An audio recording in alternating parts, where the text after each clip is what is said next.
Welcome to Ancient Geeks, a podcast where two geeks of a certain age harken back to the good old days when we were young geeks discovering all the geekiness that we could geek about. We were geeks before it was chic. I'm Tom Grant, and as it says in the podcast Bible for this show, already a legend, Grant is an extraordinary man, much revered. He deserves the description distinguished despite being only in his youthful 60s. He has an unspoken but deep father-son relationship with... I'm your co-host, Stephen Taylor, and I'm prepared to be engaging. But I'm going to say right now, Tom, the sad part is often the show doesn't always reflect the Bible. So I don't know what to tell you. Oh, that's true. Things change. So I was paraphrasing the Star Trek Next Generation behind-the-scenes Bible for the show that Roddenberry wrote, because that's our topic. That's our topic today is Star Trek The Next Generation. It does occur to me. I'm second season Riker with the beard. Oh, you are, yes. And then, but you've got the Jean-Luc Picard thing going. I do, yes. It's no coincidence that the Bible says that, and it so aptly fits real life. Okay, so Star Trek The Next Generation is a big topic for us. Yes, big topic. And we multiple episodes over a course of time, I do believe. Yeah, we're definitely not going to be able to wrap our arms around even season one in one episode. Nope. So listeners, bear with us. We're going to start with a discussion of where was Star Trek as a franchise in 1987 when The Next Generation premiered. Right. And before we get into that, what have you been doing lately, Stephen, that is geek related? So my geekery at the moment, I started the second book in the Hierarchy series by James Islington, The Strength of the Few, and I'm 100 pages or so into it. So far, so good. So far, so good. That's the main thing. Okay. I did finish, by the way. I didn't finish. I read through about reading Marvel 2-in-1 a while back, and I did hit that burn run that I mentioned a couple of weeks ago, and it definitely was superior to the rest of it. And then I kind of got bored and drifted away. Any memorable villains from Marvel 2-in-1? Not really. I mean, the living monolith. There we go. See, there had to be somebody, because those were the books that were sort of like the launch pad for some really terrible villains. Yeah, it was mostly not great. I mean, there was Team Up and 2-in-1 were not Thanos good. Does make it, and there's an important Marvel 2-in-1 story that fits into the Adam Warlock saga that we talked about with Jim Sterling. Right. That was significant. But yeah, the most of the villains were either retreads of sort of B tier villains. I think the Sandman was in some of the other early issues. But yeah, the living monolith is the one that sticks in my head right now. Yeah, but they had like Razorback, the angry pig. Sure. And I think he debuted in one of those books. Anyway, so I've been freer to consume things that were not related to Western movies, which has been my focus for the last 8 weeks. So I'll just highlight one of them, which is I read a Witcher comic I got as part of one of those humble bundles of independent comics. It was called House of Glass. It was really good. Really good. I enjoyed it. But you did not say that you've watched this Dragon Strike video. I just noticed this in the notes, and I did look at your notes, I promise. I skimmed over that, and I have not. I've got to watch the Dragon Strike. You have to watch. I'm not doing my homework.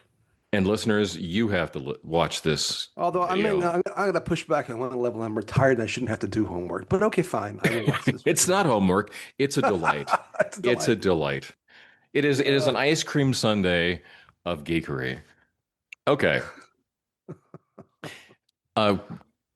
Before we get into the topic du jour, we always have a discussion of if we could afford a soundtrack for this podcast, yes, what would it be that would be fitting for the episode that we're recording? So what was your pick for today? So my pick this week is The Who's My Generation.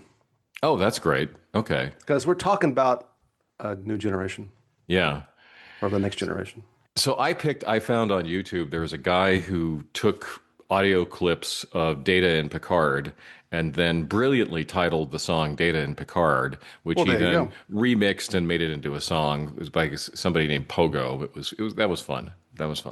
Did he meet the enemy and they is us? He did. Oh.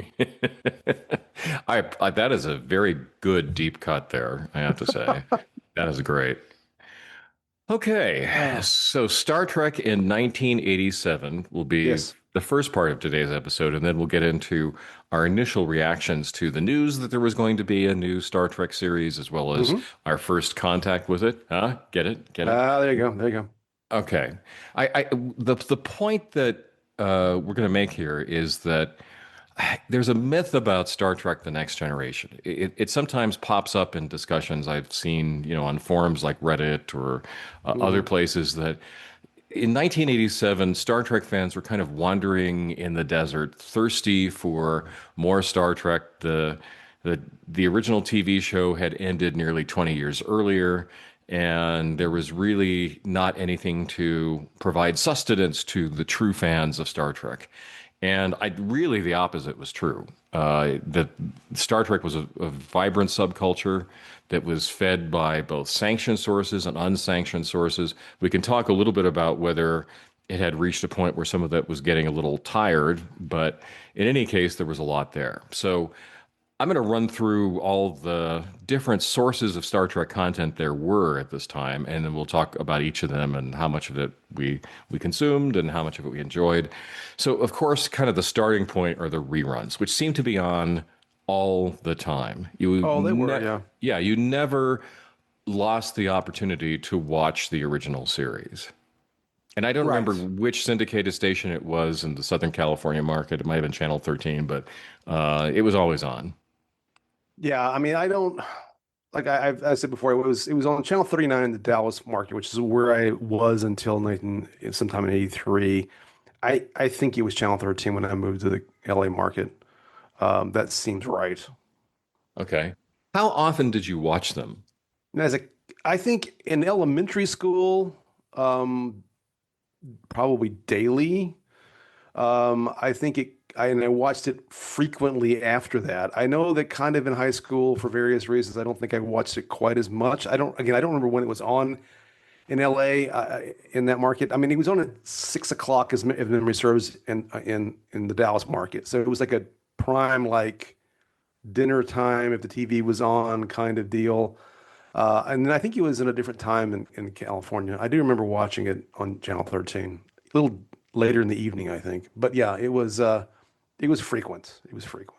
Yeah, I mean, it's a similar pattern for me. When I was younger, I watched it all the time because I hadn't seen the Right, show, or right. I wanted to rewatch Or a there lot was of the the hope episodes. because every day was like, well, is this the one I want to see this time? Because I haven't Yes, seen exactly. that one in a while or whatever. Yeah, Yeah, Star back in Trek those, is like a box of chocolates, yeah, those non-linear days when well, they're actually not linear, when the linear days when you could not watch whatever you wanted. right? Later I would watch it occasionally, and I think I watched it sometimes on a lark when I had nothing else to do, and I would turn it on. I also seem to remember watching it if I had a particularly trying day. Right. It was comfort viewing. Yeah, I think that's fair. I realize too, there's a shift, right? And the shift is the VCR. Yes, So once I could record them and have them, right. it changed my need to watch it when it was on. So I do remember going through there was a period of my life in high school because we got a VCR somewhere after we moved to California. Hmm. Very exciting. And recording, all the Doctor Who's and the Blake Sevens and Star Treks so that I had my own library. That was a big goal. And then I had them when I wanted them. Yeah. So if you're significantly younger than us, you just have to kind of imagine either like VCR tapes kind of stacked up in the closet somewhere or on a shelf or whatever. They took up a lot of physical space. I mean, you were committed if you were building a library of a TV show by taping everything on VHS. Yeah, yeah. I mean, I was, it was I can't remember now how many you could fit on the 6 hours on the extra long play. If you took the commercials out, you could get, however many episodes on the tape. Yeah, it was You all took the calculus. commercials out, so you paused it when it was Oh yeah, recording? if at all possible, I would record the episodes watching them so I could edit the commercials out Yes. so that I could maximize the amount of space on the tape and also not have to watch commercials when I watch the reruns. Oh yeah, Yeah. it's a real science, man. It's a science. Yeah. Well, nowadays, you can just pay to get rid of the ads, Yes. which is my want. I always do because I can't No, no, I stand can't. ads No, interrupting the flow of something. no, no. If at all possible, I am paying not to have to watch ads. Yeah. At the time, did you feel like, and this was your question, I wanted to make sure that we Mm. got it in. This seemed like a good point for it, that we were judging Trek on the highs only, or were we kind of aware of the lows and the mez in the original series? I think that what I was really thinking about, and maybe I really want to talk about when we talk about episodes, but that when we look at, I think one, yes, I think that there was a tendency to judge it on the highs, not the lows. And I Hmm. think that then, for me at least, going into any new property was judging it, or at least giving it the benefit of the doubt on this notion that it could be this high. And also, therefore, and sometimes letting the lows pass a little bit, right? Um, and it's also the case, I think that I've used the phrase falling in love quite frequently, I think, on the podcast. And I think that love is in some ways the right word. It's just once you fall in love with particular characters, it's easier to watch, say, Spock's Brain and still Hmm. enjoy it because it's an opportunity to see these characters in action. But if Spock's Brain had been like the premiere episode, Right. it felt more like Lost in Space than Star Trek. Then maybe it wouldn't have. I never would have fallen in love, right? But once you're in love, the warts are easier to ignore, right? Exactly. Yes. I think that's a perfect description. And I certainly at the time was prone to laughing whenever I heard the line, "I am your drill thrall," or "Brain is brain, what is brain?" Brain, yeah, So I yes, was of certainly course. aware of the badness, but I think you're right. It's still interleaved with things that we loved, that even a Yeah, yeah, terrible yeah, episode like The Alternative Factor had something in there that made it worth watching. The I animated, go ahead. no, go ahead. No, I Yeah, was just going to say that. Um, no, it's you, like now it's you. yeah, exactly. It's like exactly, and I think I forgot what I was going to say. So the Uh, animated series you were going to say, go I ahead. was going to say the animated series was not available, All right. at least where I Oh was. no, no, no, no, no, no, no. Yeah. It was lost, and in fact, I don't know that I'd seen all of them. I probably had. I remember watching it Saturday morning when I was a kid, and Right. then it disappeared basically until it was released on DVD. Oh, I don't know, for some anniversary some years ago now, which I have that DVD set still. Of course, now you can get them on everything online, but yeah, it was not available. Yeah, and I think that it made me prone to watch things that were not good too when it was available, just because I wouldn't have an opportunity for a long time afterwards. So, like a lousy episode of the animated series, I'd still make the time to watch. Well, I mean, to your point about your favorite episode of all time, the alternative factor. Yes. If the year is 1976 and Star Trek is on, and the alternative factor is the episode that's on, you're almost certainly not going to change the channel. No. But if the year is 2026 and I have the entire menu of Star Trek and I just want to watch Star Trek, I'm not taking the alternative factor. Right. And it wasn't hate watching. It was just, No, it wasn't hate watching at all. No, yeah. no, it was not at all. I mean, it just you knew it wasn't as good as somebody. I mean, there's a number of episodes. I mean, that are not great. But even now, it's a weird thing. I've been thinking about this. So, like I've described on the podcast before, it's not very common. But occasionally, if I only have a very few minutes to, I'm waiting for. Basically, it boils down to this: I'm waiting for my wife before we're going to watch TV. But I have stopped doing whatever else I was doing, and I'm just sort of waiting for her. And there's Okay. 10, 15 minutes, or something's going on, or she's going to feed the dog. I don't know what's going on. I might put Pluto TV on and pick the Star Trek channel, and it always pick the original series, and I'll just Mhm. watch a few minutes, and I enjoy. That's like some partially. It's like hitting this old school thing of channel flipping and finding something to watch. Right, right, That doesn't happen anymore. But also, there's something about that's the one I prefer to just jump into.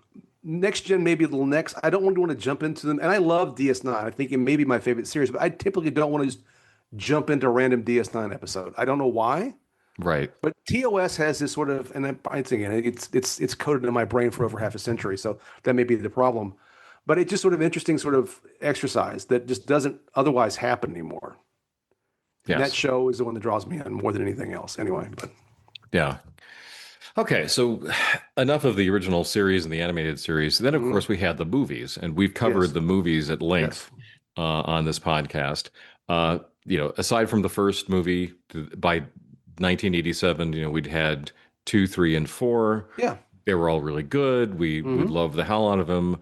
Uh, Friends of mine who were not Trek fans had seen them and enjoyed right, them. Probably you had the same experience. hmm, I was aware that they wouldn't last forever, right. that they wouldn't keep going on and on and on. I mean, I don't know if I needed actually a Star Trek 5, to be honest, but okay, when it was announced to be another movie, it'll be worth watching, even if, Hmm. as it turns out, it wasn't the best movie by far. Right. Did the movies make you wonder whether there was going to be another generation of movies or a TV show at some point because of So, Father Time's role? yeah, Father Time. I mean, I Yeah. think. I think that in the back of my mind, there was always this hope there might be more TV. At one point, like, Mhm. well, maybe Sulu gets a show, right? Because he's got his own ship now or Right. whatever.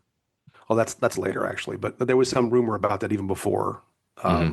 Star Trek Six, um, and or that maybe they would find some other way to. I didn't necessarily have a concept of what it would be like, but I thought it was possible. Clearly, Star Trek had gone through an evolution that it was more mainstream than it had been, and it had sort of stuck itself out over all this time. That maybe there would be TV. So there was always that kind of hope, for me at least.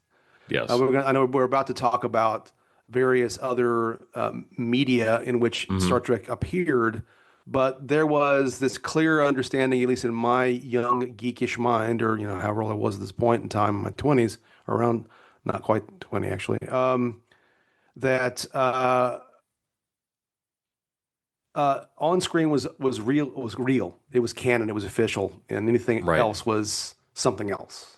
It was a Definitely. fun exercise into an alternative possibility of stories.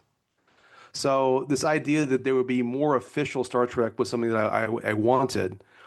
It's funny. I mean, again, and this is a set context for what you're talking about in terms of this idea of wandering in the wilderness. I think from my perspective, so yeah, I'm 19 when Star Trek: The Next Generation premieres, and this partially is about how one perceives time in one's youth versus one's older age. 1969, when Trek went off, 18 years previous, seemed Hmm. like an eternity to me because it was basically my entire Yes. lifetime. Right. Right. And that so in my sort of late teenage brain, Trek was this thing from when I was, too young to know what was going on. And then we had TAS, and then we had the movies in about 10 years previous, not quite. And that felt like this sort of weird slow motion existence. But as we talked about when we talked about TAS and we talked about TMP, there was a lot going on in the background, right? There was this whole thing about Star Trek Phase 2 that was taking place. There was less than, it was like Hmm. 6 years after the show had gone off the air in the first place. There was things going on. It just didn't feel that way to a teenager, right? Right. But then it all starts to, but there is this critical mass, I think, building, and there's a market for this stuff, as we're going to see, right? Yeah, and I think the issue of whether something was canon or not is gonna come up a lot Oh, in yeah. what we're discussing here. And my general attitude was, whatever. It didn't bother me if something that I was reading or watching didn't cleave too closely to Mm. the original content or wasn't going to be incorporated into it somehow. Yeah, I mean, I think, There were efforts to do that sometimes, and we'll get to those. But yeah, mhm. for most of the time, it's like okay, whatever. That was fun. I mean, I think that I probably take this canon thing a little more seriously than you do, or obsessively than you do, or whatever the proper word would be. But by the same token, yeah, I mean, to pick a very obvious example, which we'll talk about more in a minute, but there's a DC Comics run that takes place between the movies, and it is Right. way off. It can't because it tells a story that's multiple years in length between Star Trek 3 and Star Trek 4, when in the movie that's only like months, Right. and a whole bunch of things happen that don't really that Well, let's talk about the comics. fit, right? Yeah, so there were the DC comics that, Right, they did their best, and then, right. Star Trek, Star Trek 2 would end a particular way, and then in between Yeah. you'd have the comics, and then they'd have to kind of figure out some clever way to get back to the point where Star Trek 3 would make sense, and they adapted that in comic form, and they maintained the continuity. What did you like those comics? So yeah, let's even be clear. Like, there's at least three important manifestations of comics Right. in this period specifically, right? Well, there's the Marvel one, the There's the original. Marvel one that was there for a couple of years. I think I read a handful of those. I never read all of them. Did you read They any weren't. of them? Yeah, I read some of them. I seem to remember Dave Cockrum being an artist That on sounds that. about right. And they were all set in the pajama era, I think. Yes, and they did not. TM, Yeah, the motion picture era, and they yeah. weren't good. They weren't good. No. I So did not then enjoy them. there was also a newspaper strip that ran from 79 to 83, which I vaguely remember seeing, but I don't know Uh, that I read. I just I saw it once in a while, and I didn't read it because I just can't stand those comic strips in the newspapers. Oh, Because they're if it's an adaptation of something, they usually do right. it badly. It's That's usually true. done by writers and artists who don't understand Right. the property. But also the pacing is so horrible, The pacing horrible. is terrible. It's like we used to make fun of Mary Worth and Rex Morgan. Yes. That Yes, they yes. would like have, like Mary Worth would go with a neighbor to a on a picnic someplace in the park next to the apartment building where they all lived, and that would be like 2 months of comic strips, Right. Right. just the picnic. Yeah, And yeah. so anything like that, like the Spider-Man Yeah, comic yeah. strip or other things that you'd think I would have been a big fan of, just they were like They they were were kind of like boring. fingernails on a chalkboard. So, and then there was this DC run from 84 to 88. That was really, Oh, no, no, no. You've left something out. You've what did I left leave out? something out. You left out the Gold Key comics. No, I know I was specific, and I said during this period after the Do- movies, But because Gold the Key was Gold before. but they They were were before. available. Right. Yeah, but they Yeah, were available. In our runs to go buy comics, yeah. back issue comics, there were. So why didn't you buy the Gold Key? I don't think I ever saw them. I You mean, I never knew they saw them? existed. I knew they Okay. existed, but I mean, I think, I mean, again, I meant to look, and I made a bit of a timeline, but only after 79. Do you have written down when that run was? No, I don't. It had Because ended, I think, I thought it was by like the the late 80s. 60s. Yeah. Okay, so according to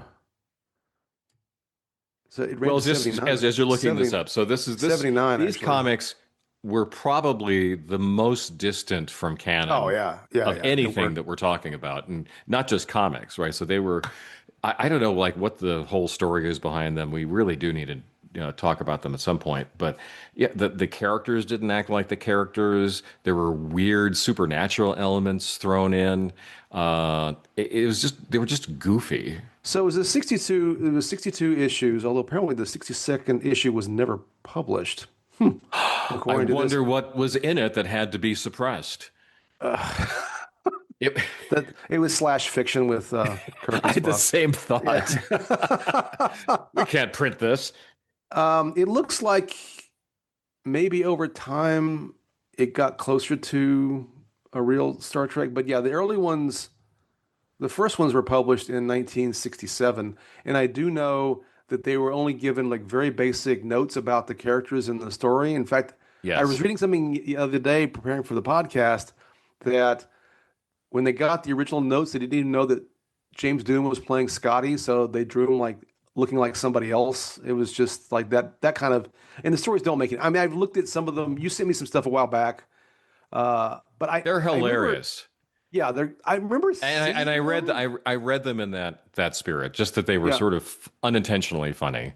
I remember seeing them, maybe a handful of them, but noting that they didn't make any sense. I don't know. Again, it's all this slight lack of overlap or a slight difference in our ages, I think, comes into play a lot with this stuff. Yeah, I, I, I don't remember ever seeing them. I mean, I started going to, well, I didn't really go to a proper comic shop until the early 80s. So it would just whatever I could find in a used bookstore. And I just, right. or on the spinner rack. Yeah, they'd be And on the pile somewhere. Yeah. yeah, and I just don't, yeah. And But I, you know, like as a kid, I had read other Gold Key comics like Turok, and I knew that they were going to be goofy from those. So well, I went into it without high and, expectations, and I think I and always the had, books did not exceed that low bar. yeah. I always had a prejudice as a youth against non-DC, non-Marvel publishers, and that was probably part of it too. Do you still have that No, I still tend to bigotry? read the soft bigotry of crappy comic expectations. Yeah, I no, Yeah, but me neither. But yeah, but the DC run was actually, I think, the best Star Trek stuff that I've read, and I mean, yes. this stuff afterwards, but for this era, I'm not going to worry about what happens decades later. Um, Well, I and thought they did, yeah, go ahead. no, I just thought they did an interesting job, even though, like I said, the stories run basically after Star Trek 3, where the Enterprise has been blown up, Spock Right, is like just been reunified, and somehow they find a way to tell a story between 1984 and 1986 when the voyage home is right. premiered, which includes things like captaining the Excelsior and Hmm. encountering the mirror universe, and that's how Spock gets his brain back. It's all crazy, but it was good, but it's Right. non-canon, Yeah, and it's just kind of fun. But they weren't terribly imaginative, except in trying to contort themselves into, mhm, you know, kind of connecting the movies. I appreciated the effort, but I did not yeah, love these comics. I enjoyed them, but yeah, I love them. That's a bit much. Now Yeah. later there's another iteration of this with Peter David that's quite good. Yes, I would agree with that. But that's That's outside the scope of after. So this yeah, we're discussion ending today. things at 87. Yeah. All right, so that's the comics. We also had books. Yes. Oh, so A lot many of books. books. A A lot of lot of books. books. And in different categories. So you had the novels, which we were talking Hmm. about, you know, and there were a lot of those. How many of these did you read by the time that So Next quite a Generation few, came out? and I meant to go back and see which ones I still have. I got rid of a lot of them. I had a lot of them. Now, granted, the ones that I mostly read, and I'm trying to, what was the publisher that published the ones that was sort of the Timescape? You know, those the Ballantine, I think, I by was Ballantine. publisher. So mostly it was the Mhm. Ballantine ones, and I noted there are about 3 dozen before the Next Generation comes out, and I Right, read a good number of them. I did not read all of them, and I read, and you've listed some others in the notes that predated this, the James Blish books right. and all that stuff. I read some of those too. I didn't like them as much. Yeah, so James Blish was a science fiction author already, and then he Right. did adaptations of the TV show, Hmm. you know, into printed form, which was always weird. It was weird. This is the era of the novelization of movies too, and Yeah. it just Yeah. it never made very much sense to me.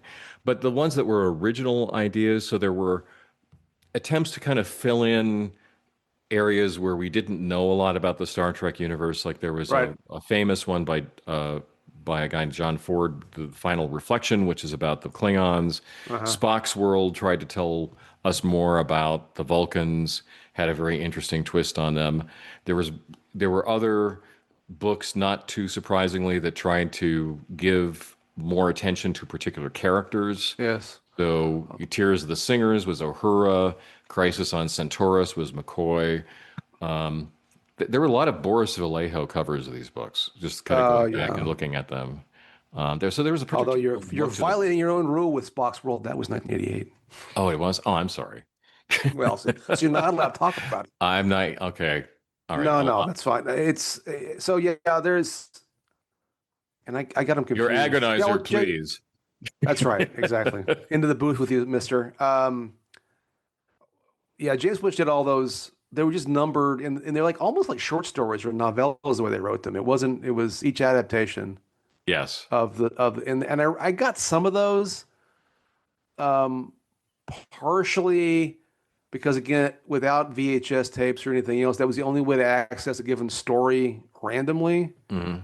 But they weren't very, I didn't find them very interesting, to be Okay. honest. Yeah, so Did you? these were no, so these were paperback books. We're Hmm. so a format which is disappearing these days. So they were relatively inexpensive to buy. Yeah, It was yeah. just like a couple of bucks to get a new book. Uh, there were some really good ones. Any ones you remember that you liked? Oh, the novels? The novels, yeah. Yeah, yeah, yeah. So I mean, really what I remember mostly are was the authors that I really liked, like Diane Duane. All of her, I always wanted to Right. read Diane Duane or Von McIntyre's books. I remember. It's funny again. I meant to go back and really look, and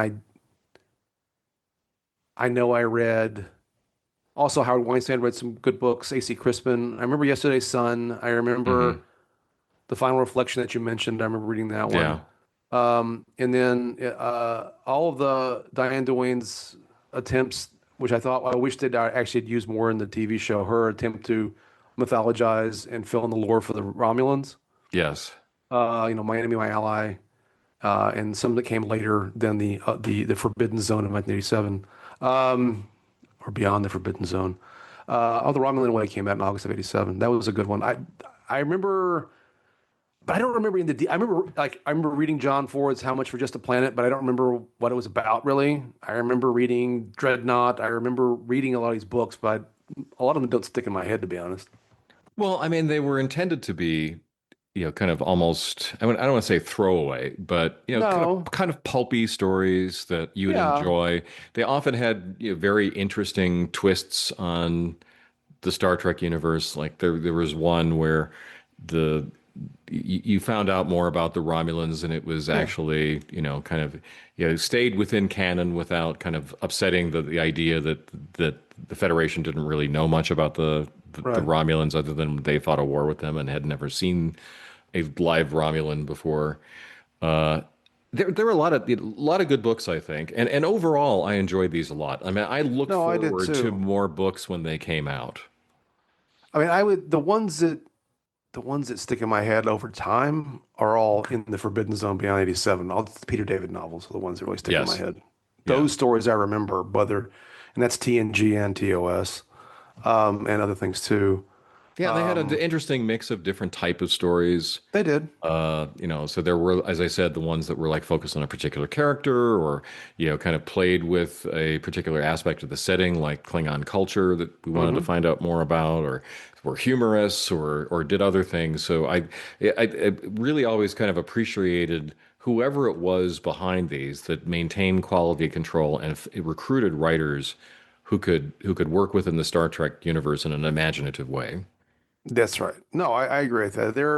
There were, um, I think to your point about Star Trek's presence and not just simply being a non-thing, you'd go to the bookstore in the mall, as I was wont to In do, the mall. and either it was in Texas, it was the B. Dalton or the Ballantine. Is that right? Anyway, no, that's not right. Um, Brentanos. but no, not Baton's another one. Else with the B. But anyway, and there would be a science fiction section, and one shelf in the science fiction section was just Star Trek novels. Right. And eventually, when you go to the used bookstore, there was a huge rack of Star Trek novels. Um, yeah, I mean, I'd forgotten. There were the ones that were released as hardback first, right? So Von and McIntyre Enterprise, the first adventure, which was purported to be the first adventure of the Starship Enterprise, which was I enjoyed Right. that one. Strangers from the Sky was about first contact with the Hmm. Vulcans in a different version than we got in the movie. So there were, yeah, it was certainly a place. I think these novels were a place for a Star Trek fan to go to explore this universe and enjoy tales that could have been, in some ways, additional episodes or multi-episode runs of the show, as well as exploring this universe more than you did on screen. So all that was great, and I enjoyed it, and read a lot of those novels. Yeah. Had good titles, the books too. Like Spock Must Die, Yeah, Mutiny on the Enterprise, My Enemy, My Ally. Uh, just I thought the covers and the titles and the blurbs were grabbers. well, and let's talk about Spock Must Die for a minute. And I don't remember all. There was this whole set of a handful of stories that before the novels that I'm talking about, the ones Hmm. there was like these were early ones. Spock Must Die, I think, was the first original Star Trek novel published, and James Blish wrote it. I Yeah. remember reading it. I remember not much caring for it, but I don't remember why. It's Same been with too long for me too. Spock Messiah and The Price of the Phoenix. These were all very early attempts at writing Star Trek novels that I thought were kind of but Yeah, yeah, um, I would agree. well, They got better after that kind of first phase. yes, Mud's Angels. All right. So then we also had reference books. Yes. And I think that the big two were the Star Trek Concordance, which was Hmm. done by a woman who was very important in Star Trek fandom at the time, Bijo Trimble, Hmm. Yes. and was a reference guide to the Star Trek universe. And also there were the Enterprise blueprints by Franz Hmm. Josef. Yes. Yes. Did you have these? I had the blueprints. I may still have them. The concordance was something that was to me was like a white whale at the used bookstore Yeah. because it was out of print by the time I wanted to get it. Mhm. I don't know if I ever actually found a copy, Yeah. but it may have been reprinted later. But I think it was reprinted later and updated. But yeah, that was a book I really wanted back in the day when every trip to the used bookstore was like a treasure hunt. Okay. And nobody had a copy of it and dangled it in front of you in a. No, no. They try to capture with a butterfly net by holding it on I can understand a why it fishing wasn't line. why it wasn't reprinted because it had a disc in the cover that you could turn, and if I remember correctly, it was like the different Oh episodes. yeah, You'd get the yeah, yeah, star yeah, dates yeah, for yeah. them. All right, there was fan fiction. Did you read any fan fiction? No, No, I didn't either. I did. I was. It would. Things were so weirdly distributed back then. I didn't. I didn't. I think you had to make a deliberate effort to find it. Yeah, yeah, It yeah. was like Sure. something you'd go to a convention searching for. You wouldn't get it in a bookstore, obviously. We're talking about the age of mimeographed sheets that Yes, somebody stapled together. that's right. I didn't ever read any of that. Like later on, I encountered one. It was actually one of the slash fiction Hmm. things, and I just read it out of curiosity. Did not enjoy it, but anyway, and then there were the behind the scenes books. So there were two Yes, paperbacks, The yes. Making of Star Trek Hmm. and The Trouble with Tribbles. Yeah, I But have I would those. say like those were must owns, right? Yeah, Even if yeah. you didn't read the whole thing, which I found the Trouble with Tribbles book a little tedious, but Mhm. they were both must haves. Sure, sure, absolutely. And they had pictures in the middle. This is the Hmm. era Yeah, when, yeah. you had photographic inserts in the middle of the book. That's right. That was always cool. You could always flip over to that and, look at some behind the scenes Well, picture. and we should also mention the photo novels that I've talked about before, Oh, which the I photo have. novels. I I have neglected almost to. all of them, I think. But yeah, Yes. Yeah. So just another just way to to remind randomly people what watch we're it. talking about. So yeah, Yeah. it's a book full of stills from the TV show with the dialogue basically put in bubbles, like it's a cartoon, a comic, except it's based Right. on photography. So it was a way again to access these episodes that you couldn't watch whenever you wanted to. Right. This is With a pre photo novel. VCR. Yeah, yeah. Yeah. Which then John Byrne later revived. Yeah, except that he wrote news stories using Right. old News stills. stories. Right. Yeah. Uh, then there were the magazines. So there were magazines you would read as a science fiction and fantasy fan, like Starlog, which Right. occasionally would have Star Trek content in it. The other one, which I was a real fan of, was Ciné Fantastique, Hmm. which tried to do kind of serious analysis and a lot of behind the scenes information about various films and science fiction, fantasy, horror, all the geek genres. Uh, there were also Star Trek specific publications. I don't know how many of these existed in '87. I know there were some, but there was like the officially sanctioned Star Trek magazine because I Hmm. remember like getting one that had like the rules of Fizbin in it from the episode A Piece of the Action. Yeah, I didn't you have to like be a member of the Star Trek fan club or something to get those things? I seem to remember them being on the newsstands. Maybe they were. Starlog I read, and I think at one point I may even have an actual subscription to Starlog. And Starlog's relevant to our conversation here because I think that's the first place I saw any information about the casting of the new Next Generation show. Yes. I remember Cinefantastique being on the newsstand. I remember thumbing through it sometimes, but I wasn't an aficionado thereof.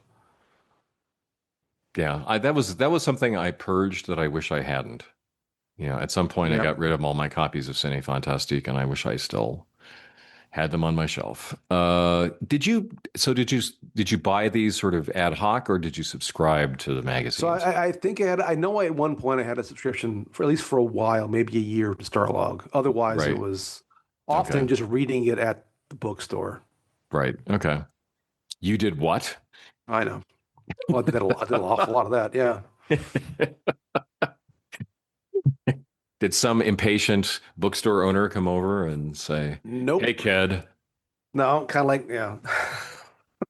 We had that when we had the bookstore. We had people, and it didn't bother us too much. But one time there was a guy who like he'd come in the store, he'd pick up something off the shelf, he would lay prone on the floor of the store and read it and laugh outrageously, no matter what the content was. Okay, Th well, that we did intervene I, on those I didn't do any of that. moments. No, I know. Yeah. All So right.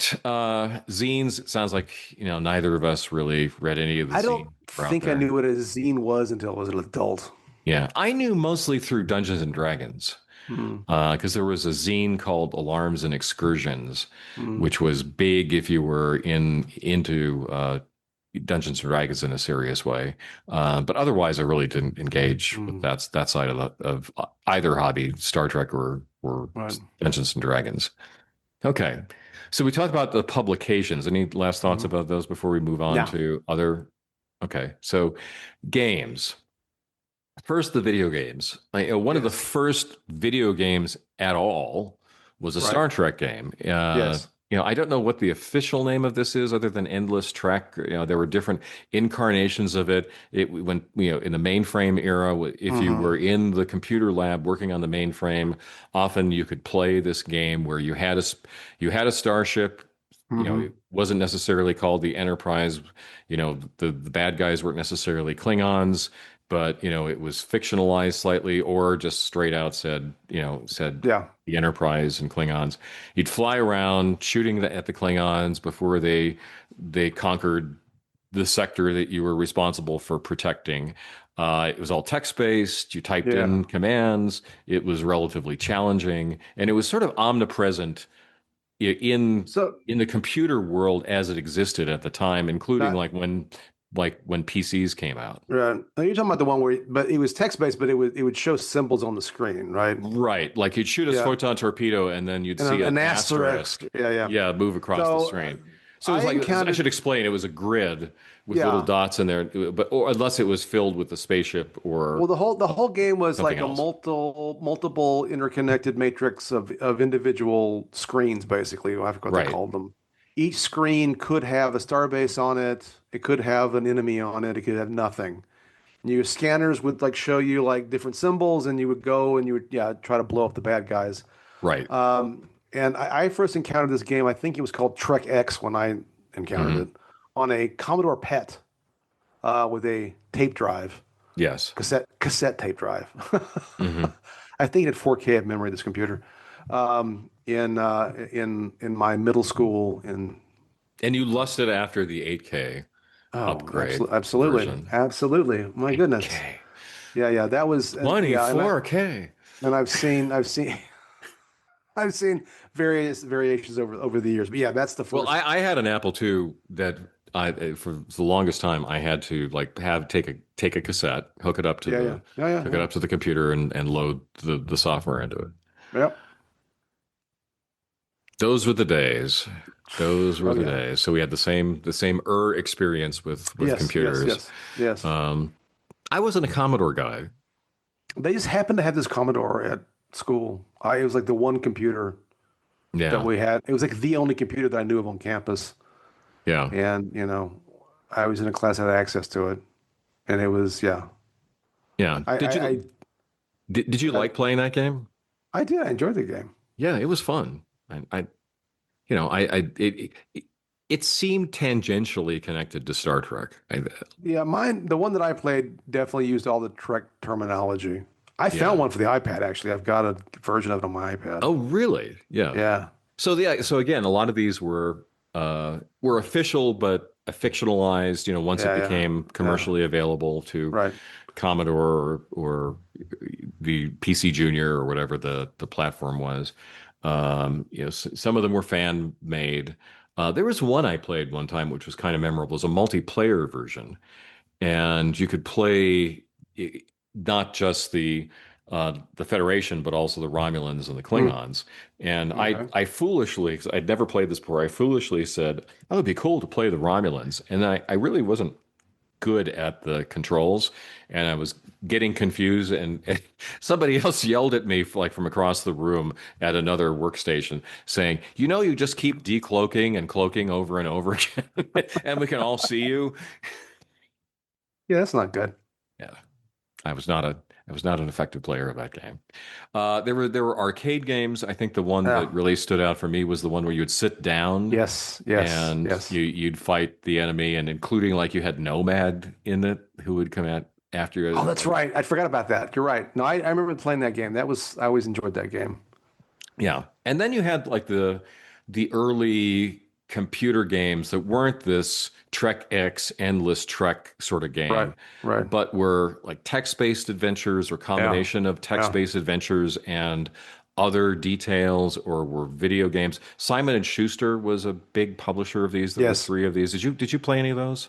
So I was looking at the list of games that, and I'm sure that I played and had a copy of Star Trek: The Rebel Universe. And that's an '87 game, so within the zone of acceptability. I don't. There was another one that I looked up that was text-based that maybe I'd played, but I don't think I owned. But that was kind of it. Now, I have some other games that happened after that, actually were quite much better games. But that's the only one I think in this period that I played. How about Yeah. you? I played the Kobayashi alternative, and it Okay. annoyed the heck out of me. It was a very difficult game, not in the sense of it being a challenging game, but just hard to play the game itself. It was just not the most user friendly Yeah, well, Wikipedia says experience. it was known for many bugs and poor documentation. Yeah, it was a bit of a mess. And I think I had the Rebel Universe and I played it a little bit, but for whatever reason didn't get deep into it. I found an emulated version of it online Oh if yeah. anybody wants to see what we're talking about. That one had really, I mean, it was right on the cusp of decent graphics in PC games, and that Yes. one was not it. It still had that weird color palette and Yeah. anyway, yeah. Oh God, when it was like the purple and Yeah. green. Yeah, Yeah. yeah. Ugh. Anyway, so I didn't really feel like these were great tools for scratching the Star Trek itch at No, the no, they were time. not. They were Yeah. not. There's certainly better games came out later, but we're again kind of Yes. limiting ourselves to 1987. I mean, if you were Yes. really dedicated to mastering these games, they were there. But for the most part, they were, I thought, kind of tangential, at least to my own personal Yeah, Star I Trek agree with that. experience. Yeah. Um, there were also role-playing games. Yes. So the first one, Heritage Models came out with some lead or pewter miniatures that were based Hmm. on Star Trek. And they decided to also publish a role-playing game. I think they did the same thing with John Carter of Mars, that they had they had some uh, miniatures, and then they had a rule set for it. I actually did play this. Uh, it was okay. Yeah, that one I was not familiar with. Okay. It was okay. Uh, then I think the biggie was the FASA Yeah. role-playing game. Did you have Yeah. that? Uh, yeah, maybe a friend had it, or maybe I had a copy. I think I had a copy too. So we had it. We played it some, but we didn't have a big group, so it was just kind of us. So it was more fun reading it than playing it, in my opinion, Yeah, that was my because we didn't experience play. too. Because it Yeah, was really sort of designed to be something where you needed enough people to staff the bridge. yeah, yeah, exactly. And Yeah, it just so didn't. yeah, so just to explain, so it had like the standard set of role-playing books. Here's how to create a character, here's how to be a games master, and so forth, that came in a box. Yeah, hmm I have a lifelong love of box sets of role-playing games. I am such a sucker for them. it might be an addiction. And then they also had the Star Trek Combat Simulator, which was as the name implies, the spaceship combat simulator, and you could play you could play it with or without the bridge stations, but you could play Mm-hmm. the game kind of in an early version of later. There's a computer game, I think it's called Bridge Commander today, that Mm-hmm. does this. But anyway, that you would have your station, and you would fire the phasers if you were at that station, or you would raise the shields, or you'd Right. allocate power or whatever. It was a cool idea, but I never had a group that would Yeah, be yeah. big enough or interested enough to play that. So I think one of the challenges that I found, and maybe I'd be curious to see what you think about this. I just was thinking about it as you were describing some of the stuff. The challenge to me for all Star Trek games, all of Mhm. them, is this balance between, is it going to be some kind of combat simulation, or is it going to be simulating, Right. away missions? And that was always a big challenge. I felt like early on, a lot of it was more toward the combat simulation part and Somewhat, didn't yes. didn't always capture the exploration part. Yes. Though the modules kind of segue into Yeah, that. I bet those The would. module Yeah. the modules did, and the modules were and other sort of support materials were amazing. Yeah. No, no, Uh, I agree with that. yeah, I we mean, said even the video games though were often would tilt toward combat right, until later. yeah, but the non-combat materials, Hmm. the adventures that you'd play, or background on the Romulans, the All right. Yeah, Klingons, yeah. Starfleet intelligence, all these different supplements that they published were incredible. No, This, I agree with that. Yeah. and I was in the same mode. I mean, I didn't play the game, but I bought those because they were just exceptionally interesting, well Right. thought out. They did play within the canon. Hmm. I mentioned that book, The Final Reflection. That book played an important role in informing the description of the Klingons Hmm. in the role playing game. Yeah, that's right. And they had really interesting scenarios for the adventures. Like there was one where another planet killer shows up, and the Federation and Romulans are both in a race to try to get onto. Kind of figured out there's a bridge on it that where all the computers are, and if somebody would Right. able to take control of the bridge, they actually control the planet killer. Just very imaginative, well written. Sort of a real high point in the history of games based on Star Trek. No, I think it's fair. Totally. I know there's a new RPG that I know is way out of our scope of discussion, which I have not looked at though. I've just seen advertised. Yeah, I think we should play it as an episode of the show. I don't know, you think that would work as a podcast? That role playing game, they have all kinds of. They're called actual play Yeah, yeah, yeah. No, podcasts. I know, Yeah. but just two of us, though. I mean, I don't know. We'll Well, see. there's a version of that that's set up. Sorry, folks, for the diversion, but there's a version of that that's set up that you could play solo with lots Hmm. of tables to tell you what happens Hmm. next or who the adversary is or whatever. Anyway, and you could play that in cooperative mode and just kind of let the game run itself. You know, Right. they're board games, Hmm. Yes. and the biggie here was Starfleet Battles, Yes. Yes. Which which I still have. oh I don't remember. great. I don't remember how to play it, but I've got it upstairs in a box. Yeah, so it started out with somebody had the rights to do a game based on effectively the original series and the blueprints. Yes. And we should mention there was a Klingon ship blueprint set that came out too. Hmm. It wasn't just the Enterprise. But anyway, so the company that had this then built a what started out as a moderately complex game because the designer wanted to kind of give you the ability, let's say the Enterprise was fighting a Klingon ship, and you had to make decisions about what systems to power, what systems you needed to Right. repair, That's what right. weapons you'd fire, which you'd not fire, at what range, and so forth. So it was a fun little game that started out in a little plastic bag, Hmm. with all Like the most drugs do. like most drugs do, with with a rule book and counters and a map, Yeah. and then expanded into this almost like its own subculture, Yes. but both in board gaming and in Star Trek. People who were dedicated to the game because it became much more complicated over time. They added new races that weren't in the TV Oh yeah. series. They actually had the Kazinti in it, Yeah, they who did. were only in the animated series. Yes. It was a big thing for a long time. There's still a Facebook group of active people that play the game. Yeah, apparently there's like an online version you can play if you pay them money Mm. to do so. It was one of these games that just got so complex that it sort of weeded out everybody who wasn't a diehard. Yeah. No, it's like I said, the rules are very complicated. I remember we played it, but it's been a long time. Yeah, and there were lots of other games that did Starship Combat. You know, FASA did one kind of based on Star Trek 3 Mm. and Star Trek 2.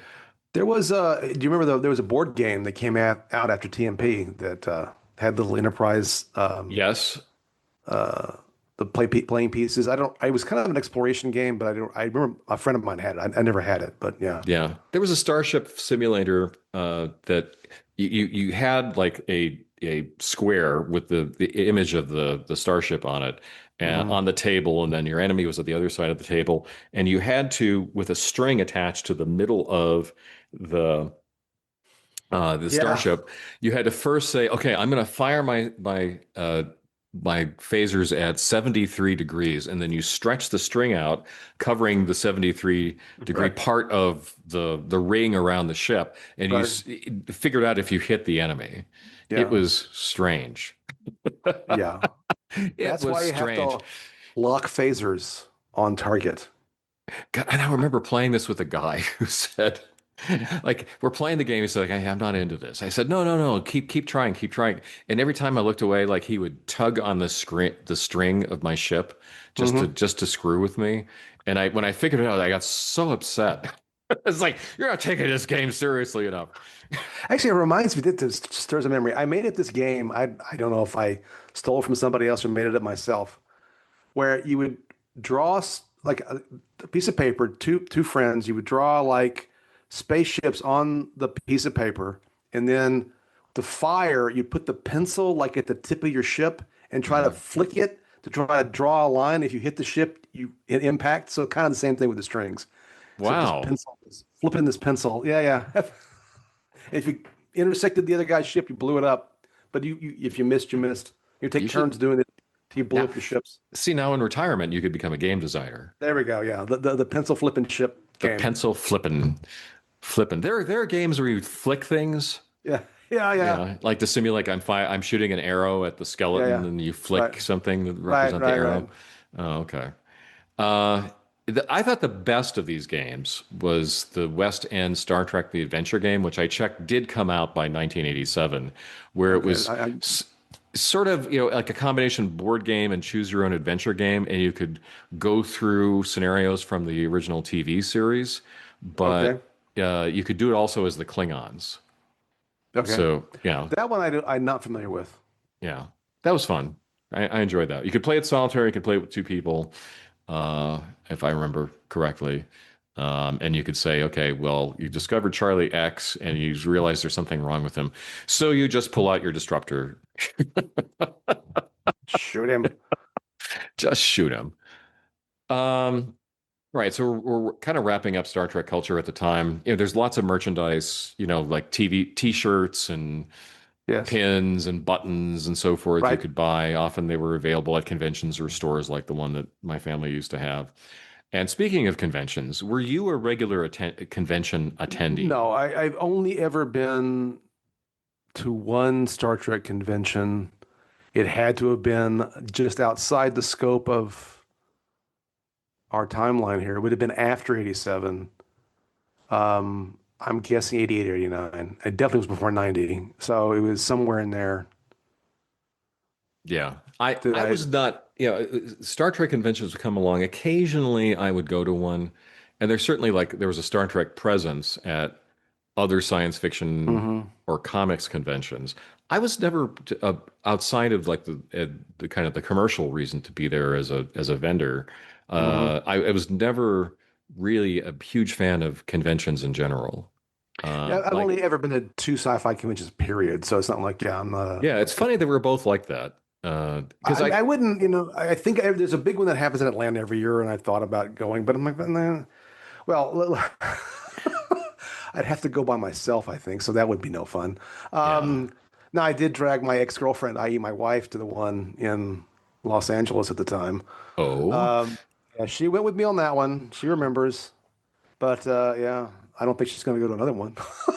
I took my daughter to Yeah. one time just to kind of show her what it was like. But for the most part, like even like when I was big into board games, I Hmm. didn't go to conventions very often. I'm just not a convention guy.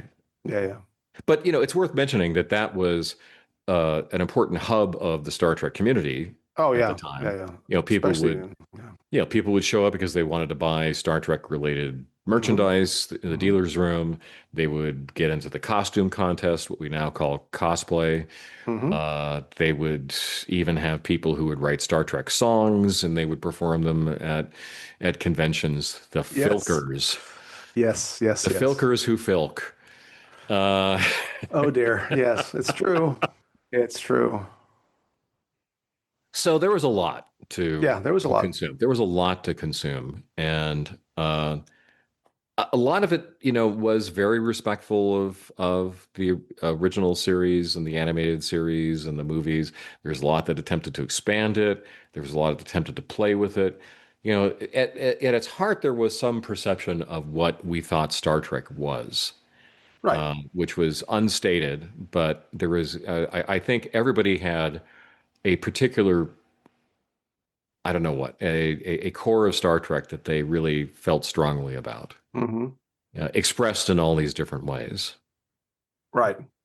Agreed. As part of that, how did you understand Roddenberry at this time? At the time, Yeah, Gene Roddenberry was the great bird of the galaxy who had a this optimistic vision of the future and was the godfather of Star Trek. That was how he was perceived in my brain in 1987. yeah, same here.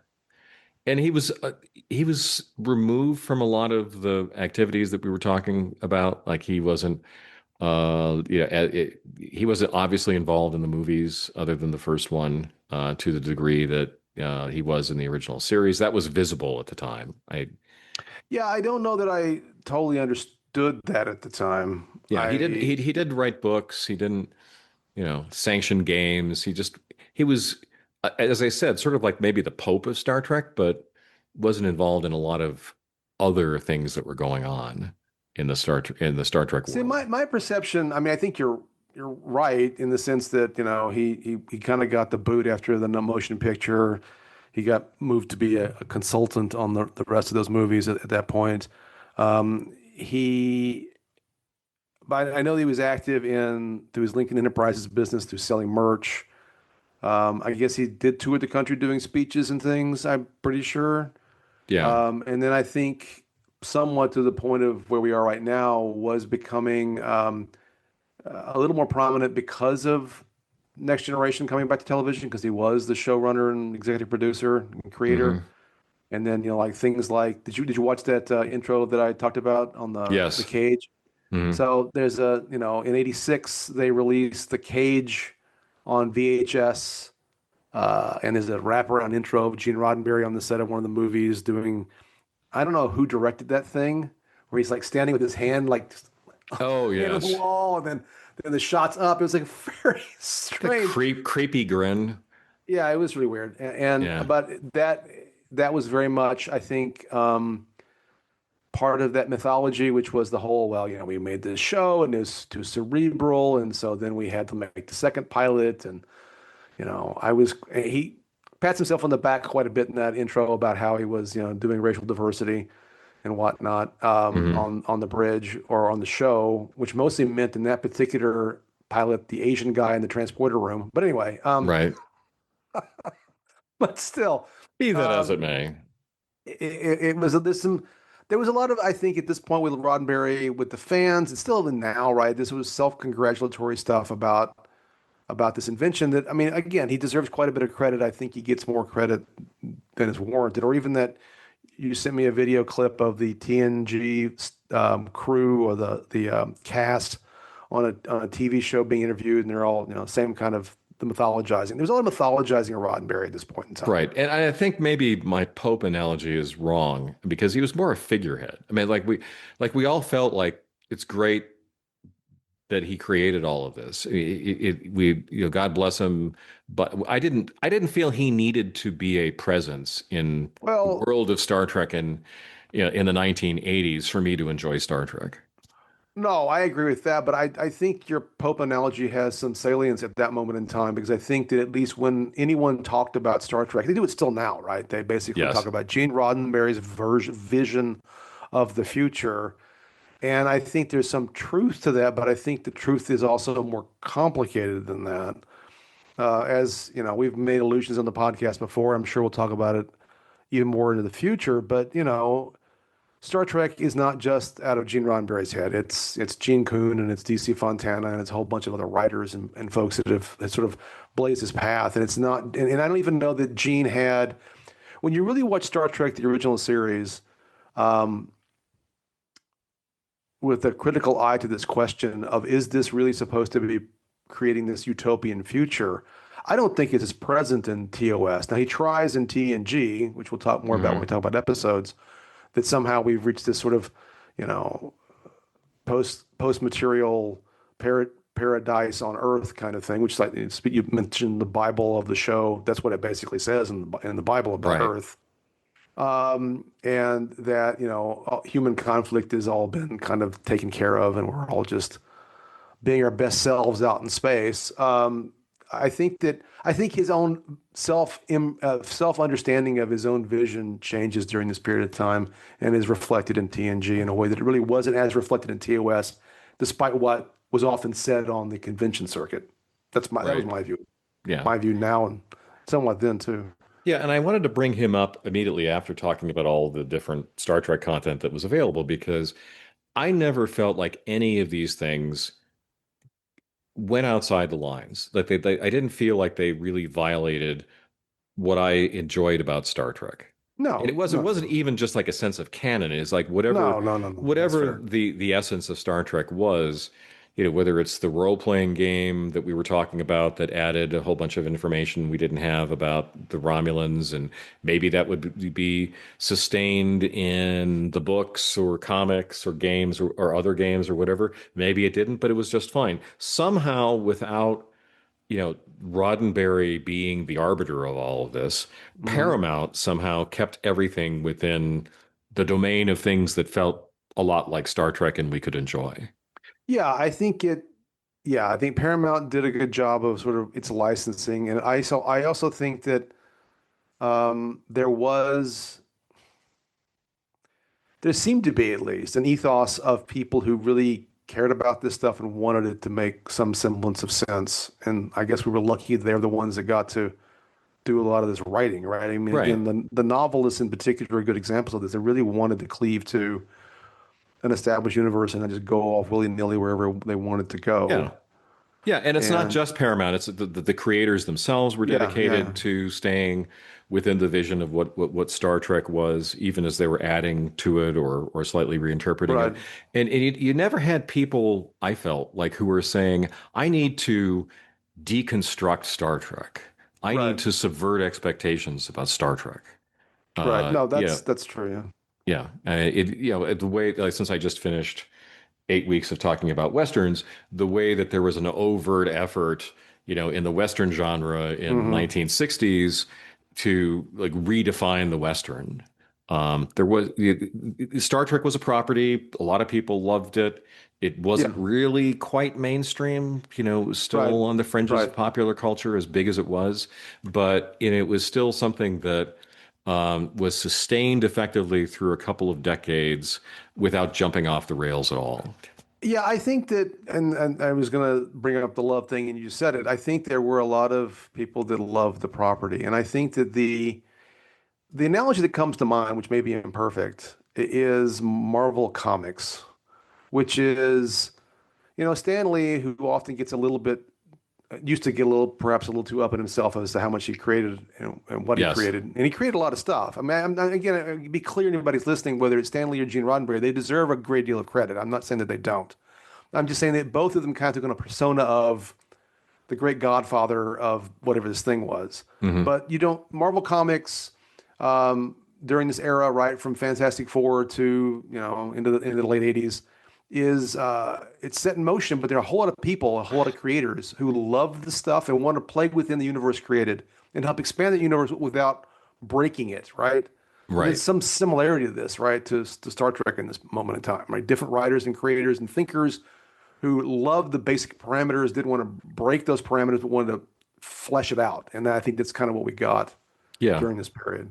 Yeah. I just think it's kind of amazing that Star Trek held together despite the potential centrifugal force of all this Yeah, yeah, creative energy by all these different people. right. Okay. Unfortunately, dear listeners, we have to break it there. We had a long discussion, much longer than we expected, about both the state of Star Trek in 1987 and then the run up to the new series. It just proved to be way too much for a single episode. So we're being merciful to you because we love you, and we're going to have the next episode be about the anticipation for the new series and our initial reactions to it. And then the episode after that will be our reactions to the specific episodes of season 1. So tune in for our continued discussion of Star Trek: The Next Generation next time. In the meanwhile, thank you for listening. You can find us, well, practically everywhere there are podcasts, and we are always grateful if you like and subscribe and leave us a review. You can also drop us a line at someancientgeeks@gmail.com, and you can find us on our Substack at someancientgeek.substack.com. All content is copyright 2026, Tom Grant and Stephen Taylor. Music by Reversed Image, whom you can find on Pixabay. See you next time.